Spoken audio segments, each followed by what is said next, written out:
Bueno, para terminar con el tema de transformador, vamos a tratar de hacer un ejemplo típico de cómo podría ser un cálculo completo de un transformador.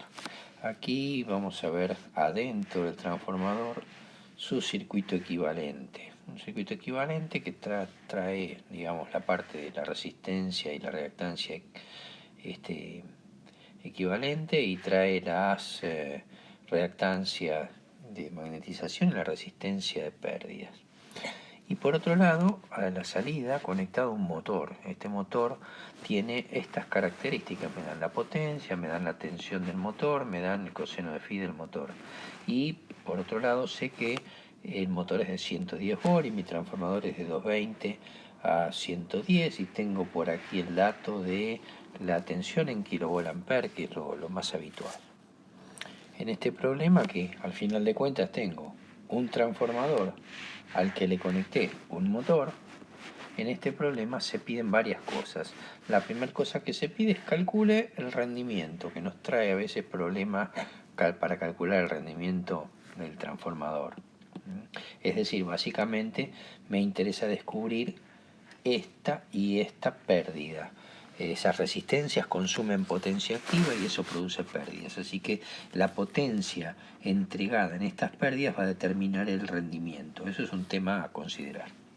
Después me piden otro tema, que es B2, que es la tensión que hay a la salida del transformador. Y de uno dice, ¿cómo la tensión a la salida? ¿No debería ser 110? Bueno, la verdad que no estoy seguro si es 110, porque no nos olvidemos que acá hay una caída de potencial y si yo consumo mucha más corriente que la que debería, entonces esta caída de potencial es más grande de lo previsto y acá no voy a tener 110, voy a tener menos. Al revés, si esta corriente es muy baja, acá en vez de tener 110, capaz que tengo 120, qué sé yo. Bueno, lo que me están preguntando es si efectivamente yo estoy consumiendo la energía suficiente y la tensión que aparece ahí es 110 o cualquier otra. Es lo que tenemos que averiguar. Finalmente vamos a averiguar los parámetros del transformador. Cuando decimos los parámetros hablamos de la resistencia equivalente, hablamos de la reactancia equivalente, hablamos de la resistencia de pérdida, de la reactancia de magnetización. Esta resistencia equivalente había resistencia del primario y la resistencia del secundario. Y la reactancia equivalente tenía la reactancia del primario y la reactancia del secundario. Hay que acordarse que estas estaban referidas al primario, ¿no? Eran la R21 y la X21. Bueno, así que tenemos que ver cómo hacer para calcular cada uno de esos parámetros. Como dato interesante me dan cuánto valen los ensayos realizados en vacío del lado de alta tensión.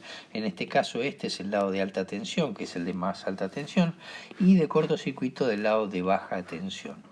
La verdad que a veces cuesta entender cómo es el asunto de alta o baja tensión. Vamos a tratar de explicarlo antes de seguir adelante. Supongamos que tenemos un transformador y este transformador es de tensiones relativamente importantes, es decir, por ejemplo, 13.200 volt y a la salida tenemos, qué sé yo, 220 volt, por decir algo.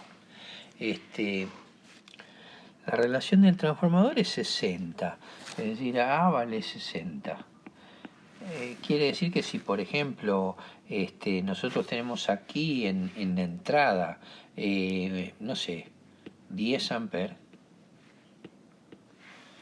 aquí a la salida este transformador entregará 60 veces más, es decir, 600 amperes. Bueno, claro, 10 amperes por 13.200, es decir, la potencia aparente acá sería 132.000 volt ampere. Y de este lado, si hago 220 por 600, me da lo mismo, me da 132.000 volt ampere. Así funcionaban los transformadores, nada nuevo. Entonces la pregunta es, ¿por qué miden del lado de alta, del lado de baja, qué sé yo? Que es absolutamente mareador. Bueno, la verdad es más fácil de lo que parece. Supongamos que yo voy a medir y quiero medir un ensayo en vacío. Para el ensayo en vacío, ¿qué necesito? Necesito básicamente un voltímetro batímetro, voltímetro y amperímetro. Entonces la pregunta es, si yo alimento de este lado, aquí la verdad que no estaría en vacío, es decir, esto no está conectado a ningún lado. Entonces no necesitaría medir estos 600 amperes, pero bueno, tendría que estar midiendo estos 13.200 volt acá. O los tendría que alimentar con 13.200 volt. Bueno, si estoy en una fábrica, no es normal que yo tenga 13.200 volt para alimentarlo. Y tampoco es muy normal que yo tenga voltímetro de 3.600, de 13.200 volt. Entonces, en general lo que se hace es hacer el ensayo al revés. Se alimenta del lado de baja, total, el artefacto es completamente reversible, y lo enchufo a los 220 volt y lo conecto en vacío. Entonces uno me dice, bueno, pero acá resulta que la corriente de vacío es muy alta. No, la corriente de vacío es mucho más chiquita que estos 600 amperes. Entonces podría perfectamente poner los instrumentos aquí con la corriente, la tensión, qué sé yo. Y no tendría ningún problema para medir todas las potencias y tensiones a la entrada. El ensayo en cortocircuito se hace con la corriente cortocircuitada, y entonces uno dice, bueno, si yo hago una corriente cortocircuitada, lo podría hacer o de este lado o de este lado, cualquiera de los dos. ¿Qué me conviene? Y si yo hago en el primer lado aquí un cortocircuito, la verdad que voy a tener que medir las corrientes nominales, y la corriente nominal la voy a tener que medir de dónde, de este lado, que es la salida. Encontraré un amperímetro de 600 amperes, es una locura. Entonces es probable que no elija ese lado para hacer el ensayo. ¿Cómo voy a hacer el ensayo? Lo voy a hacer del lado más convencional. Entonces voy a hacer el ensayo del lado de baja tensión. Voy a poner ahí un cortocircuito, por acá circularán los 600 amperes, que será la corriente de cortocircuito, y por acá mediré la corriente nominal, que estará en el orden de los 10 amperes. Bueno, voy a encontrar seguro un amperímetro, un batímetro de 10 amperes, no tendré problema. Y las tensiones son tensiones reducidas, no van a ser estos 13.200 volt, sino van a ser 1000 y pico de volt, así que también voy a encontrar voltímetro para poder medirlo. En definitiva, la forma en la que uno hace esto tiene que ver casi exclusivamente con los instrumentos que disponemos y la practicidad a la hora de hacer estas mediciones. Nuestro ejemplo, como es solo un ejemplo, están puestos casi al revés de lo que sucede en la práctica. Pusimos el lado de alta tensión y el de baja tensión en los ensayos incorrectos. Pero la verdad que sí, es lo mismo, es exactamente igual. Tiene que ver con esta historia del instrumental fundamentalmente. Y bueno, nos dan cuánto valen cada uno de estos valores en los ensayos. Así que vamos a tratar de analizar cómo resolver estos 3 puntos que tenemos que averiguar. Para calcular el rendimiento, primero necesitábamos saber los datos de la potencia de la carga, que es un motor. Así que vamos a analizar primero qué pasa con este motor. Sabemos que la potencia es U por I por el coseno de phi. De acá podemos obtener la corriente en el motor, dato que no aparece, pero fíjense que tenemos la potencia, tenemos la tensión y tenemos el coseno de phi. Así que si tenemos todos estos 3 datos, la potencia, la tensión y el coseno de phi, la corriente es la única incógnita y la despejamos ahí. Así aparece que la corriente del motor es de 34 amperes. Es la cuenta que hice.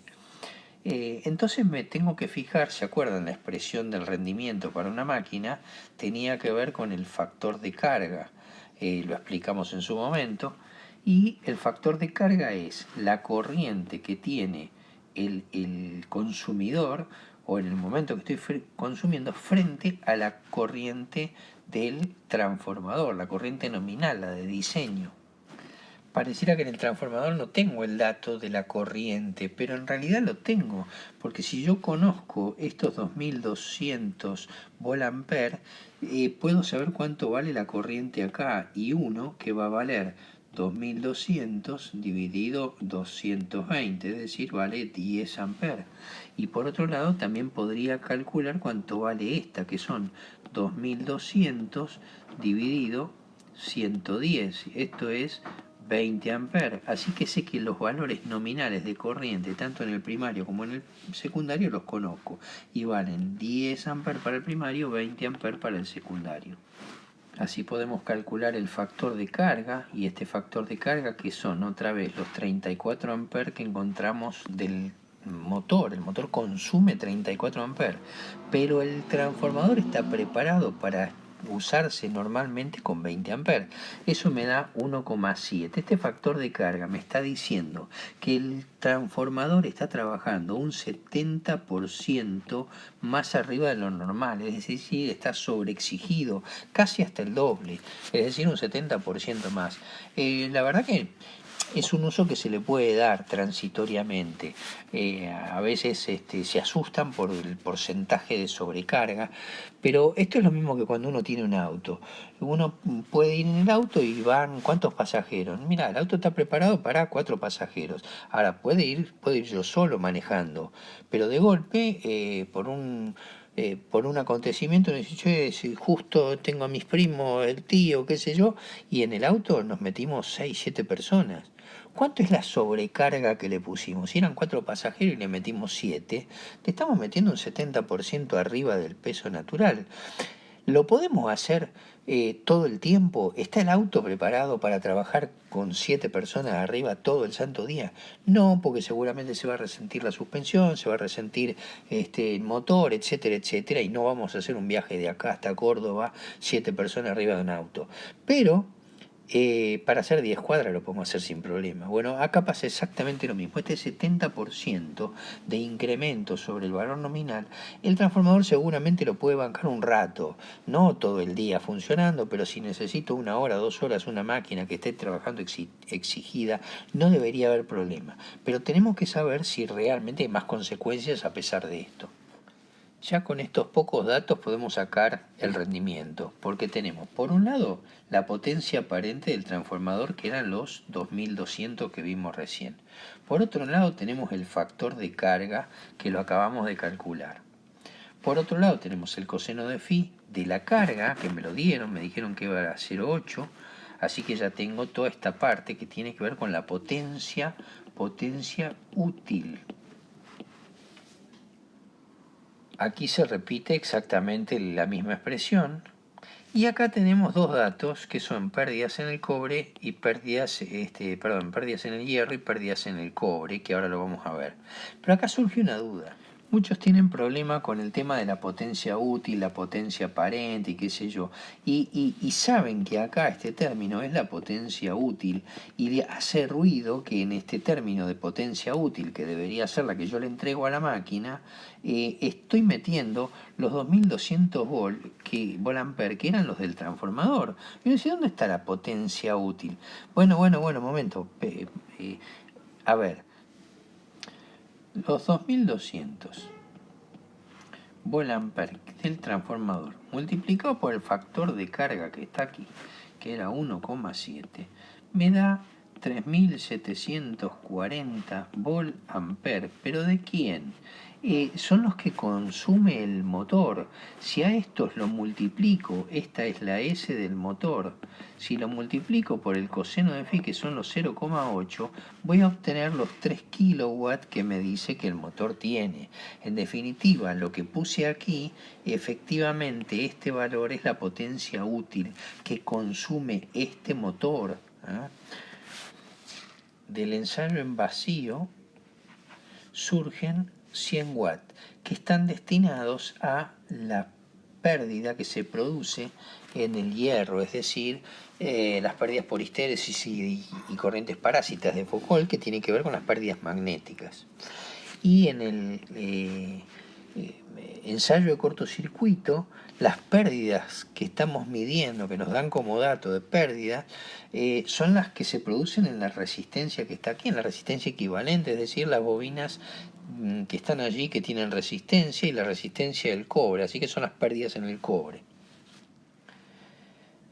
Entonces estas pérdidas en el hierro, que son las pérdidas nominales, son estos 100 watts que están allí, y estas pérdidas en el cobre nominales por el factor de carga al cuadrado, según la expresión que habíamos desarrollado en la parte teórica, tenemos que es 1,7, que es el factor de carga al cuadrado, por 100, que son los 100 watts que habíamos visto recién. Bueno, todo este resultado me da un rendimiento de 0,88 en esta situación de carga. Para el ensayo de vacío, que se hace desde el lado de alta tensión, así que acá tenemos 220 volts, en este ensayo solo necesitamos medir corriente, medir potencia y medir tensión. Y con eso nos alcanza en primera instancia. Y bueno, y después aplicamos la fórmula.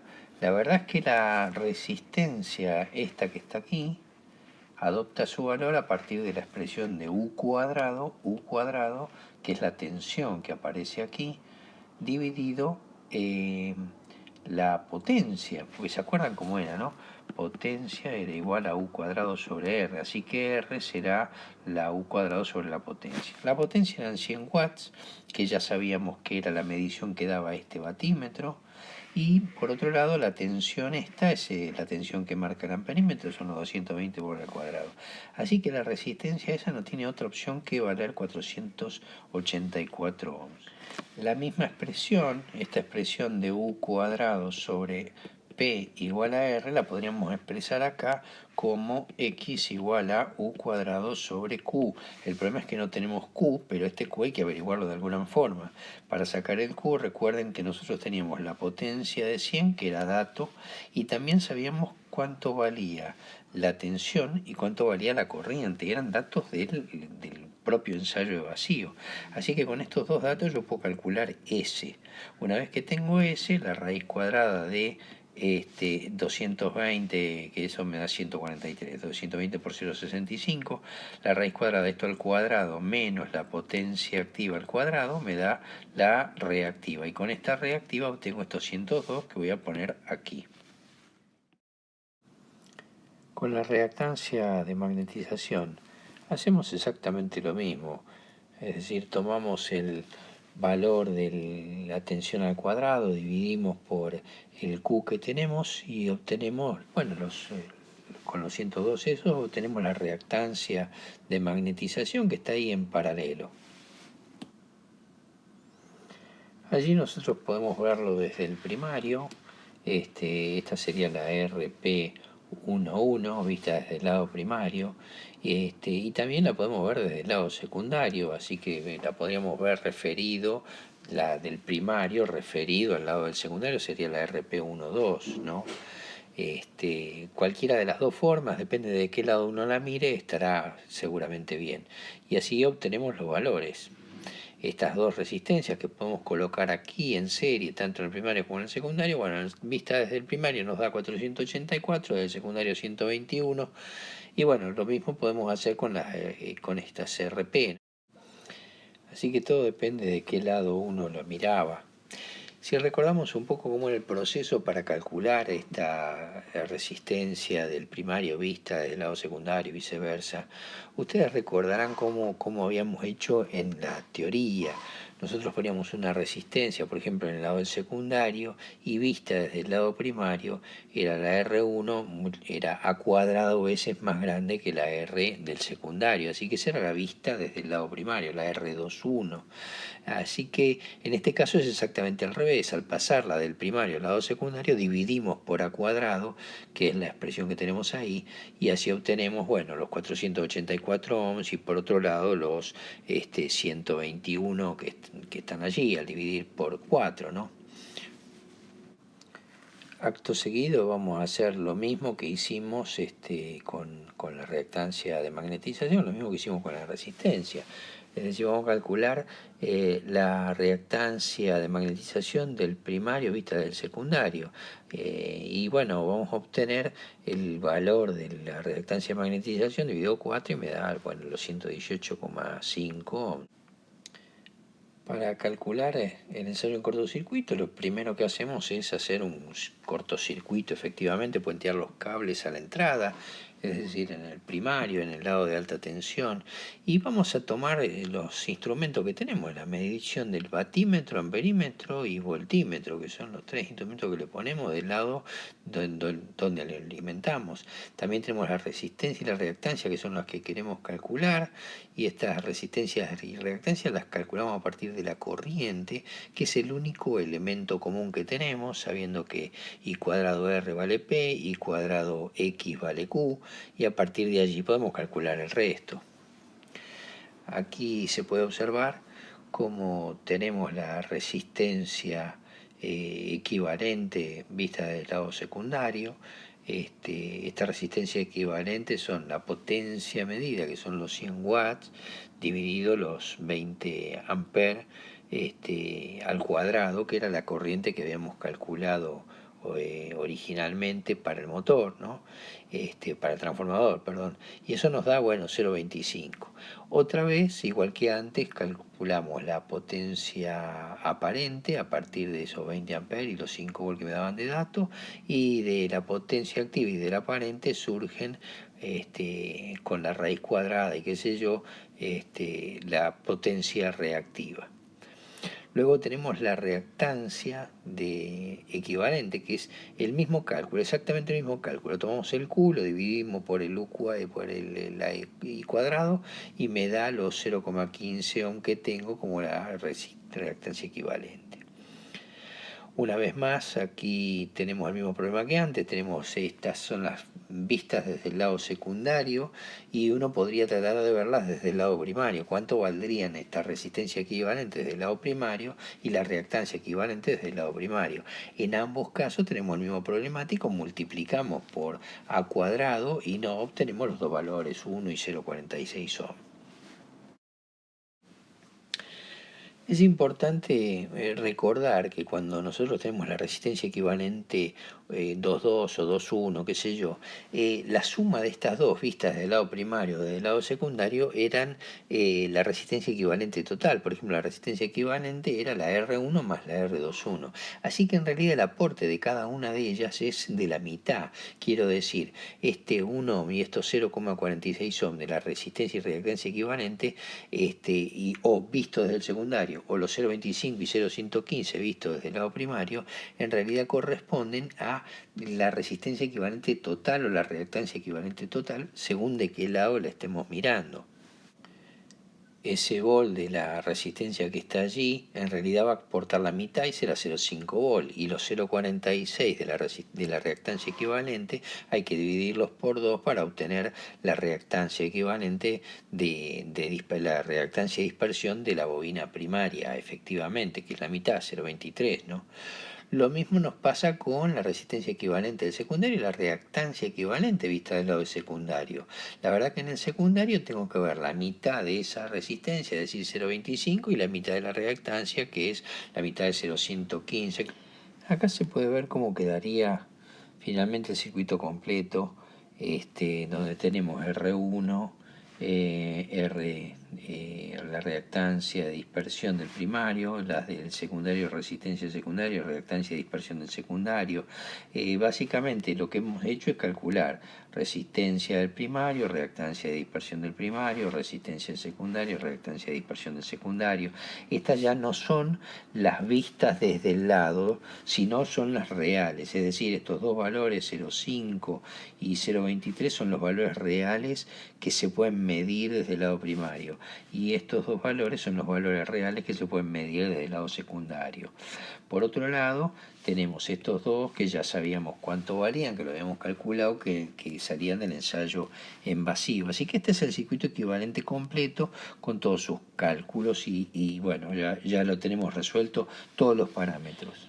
Por último, entonces tenemos que tratar de encontrar, bueno, hicimos el rendimiento, calculamos los parámetros, y ahora nos queda encontrar la tensión B2, que es la que produce la caída de potencial en el transformador. Así que vamos a ver cómo se realiza esto. El circuito equivalente queda finalmente con una impedancia en serie que provoca una caída de potencial. y nosotros tenemos que encontrar cuánto vale esa tensión B21, que es la vista del lado primario. Bueno, en realidad necesitamos saber la tensión efectivamente en el motor, para lo cual, bueno, necesitamos calcular por un lado la impedancia del motor y por otro lado la corriente que circula por el circuito. Así que veamos cómo se hace.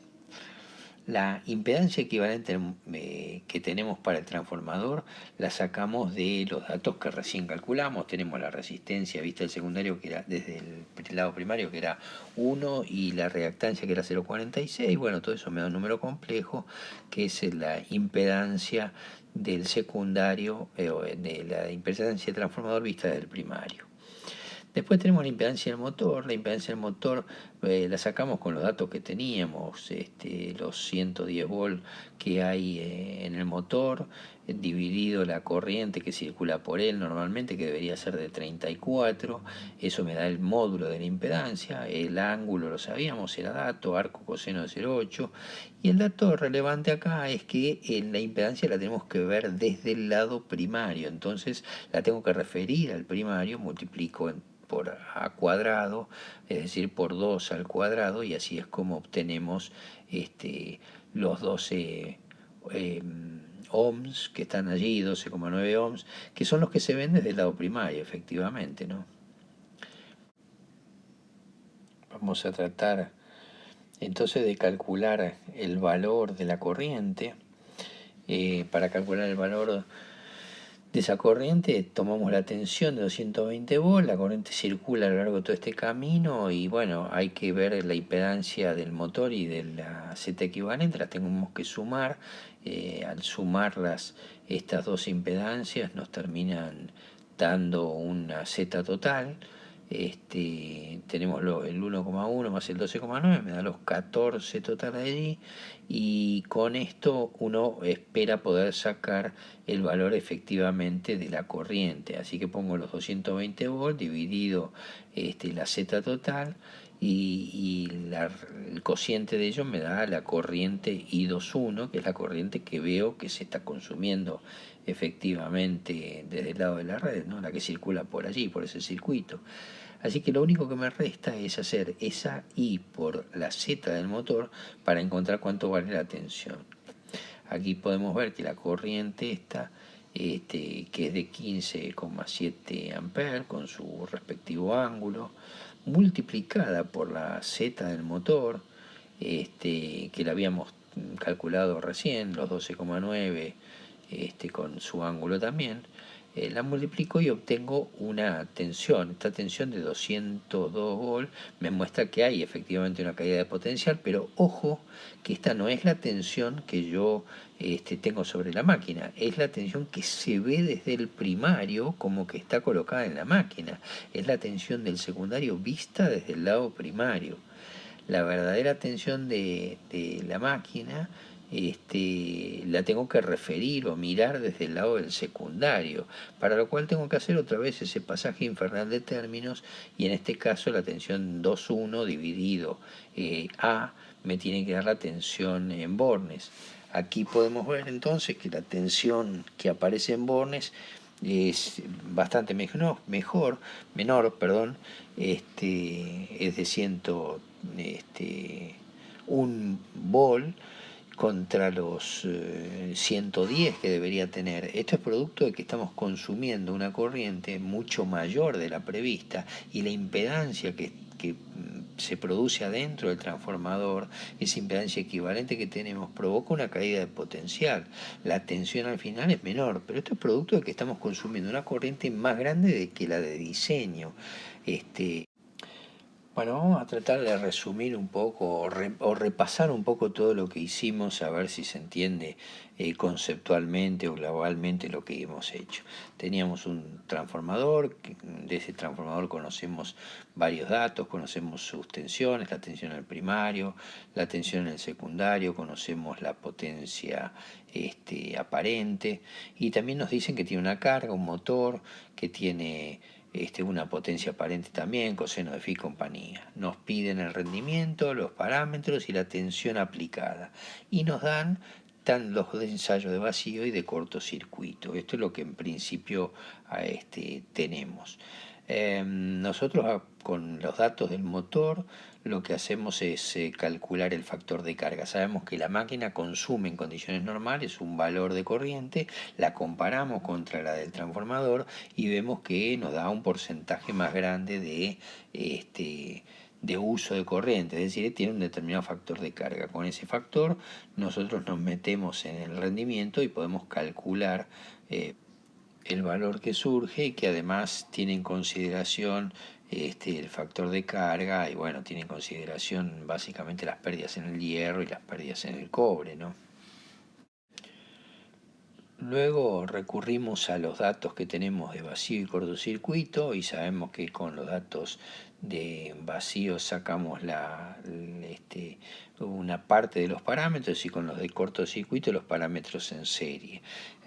Así que con eso lo único que hay que hacer es revisar las cuentas. Bueno, ahí viene todo el lío de referido al primario, al secundario y compañía, ¿no? Pero en definitiva, el último paso es reemplazar todo ese circuito equivalente por una carga y a partir de allí encontrar cuánto vale la tensión. Eso es lo que queremos hacer finalmente, ¿no? Eh, bueno, para esta parte recuerden que teníamos los términos en paralelo, resistencia y reactancia de magnetización.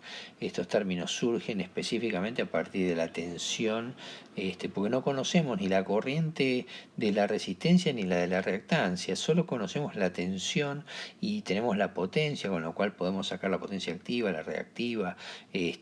Así que a partir de esos datos salen con los valores que tenemos de potencia aparente y potencia activa, sale inmediatamente Q y de ahí sacamos todos los datos, tanto la resistencia como la reactancia, ¿no? Estos datos son los que obtenemos. Luego tenemos el ensayo en cortocircuito. Recuerden que bueno, hacemos un cortocircuito y medimos exactamente igual que antes, potencia, corriente, tensión. Con estos tres datos podemos tener otra vez potencia aparente, activa, reactiva y compañía. Y sacamos la resistencia y la reactancia en serie que surgen a partir de la corriente eléctrica, ¿no?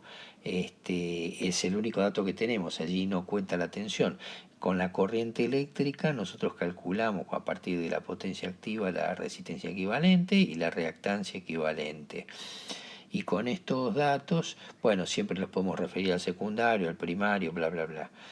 Creo que lo más importante al final de cuentas es aclarar que, visto desde el lado primario, R1 más la R21 es la resistencia equivalente. Y del mismo modo, visto desde el lado del secundario, la R22 es igual a la R12 más la R2. Es decir, de cualquier lado que uno lo mire, secundario o primario, siempre puedo ver la suma de las resistencias o de la reactancia que hay en cada uno de esos lados, ¿no? Y por último, otra vez, la impedancia equivalente, esta que da en serie, es el resultado de todo lo que calculamos antes, que bueno, sacamos los dos valores allí y con ese dato obtenemos la impedancia del motor, con los datos de entrada. No recuerden que hay que referirlo al primario con el tema de la cuadrado. Y una vez que tenemos las dos impedancias, la suma de ambas impedancias determina la Z total. Esa Z total es la que me permite calcular la corriente y con la corriente esta, al final, multiplicándola por la impedancia del motor, obtenemos finalmente la tensión, pero siempre es la tensión vista desde el lado primario. Recuerden que la tensión del lado secundario la tengo que volver a pasar de lado para obtener el valor del secundario visto desde el lado del secundario.